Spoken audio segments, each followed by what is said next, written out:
Blendchroma K4 kann man auch mit 20.000 Ampere Akku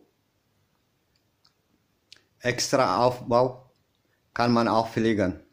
Wie lang, weiß ich nicht. Ich teste mal, ob das Motor läuft.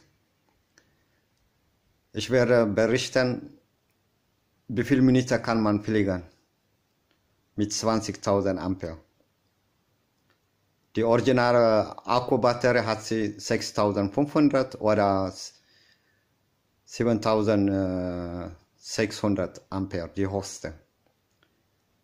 Der Akkulader hat ja 20.000 Ampere, das heißt, fast über eine Stunde muss er fliegen.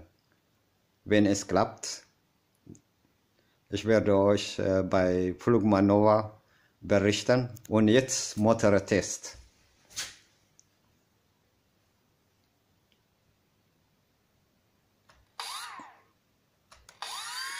Funktioniert. Motor 1.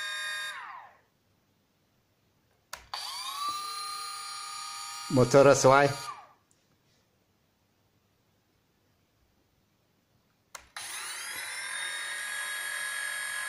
Funktioniert.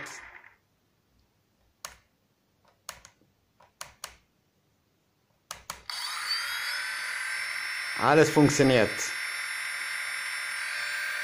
Keine Batterie. Nur die Akkulader.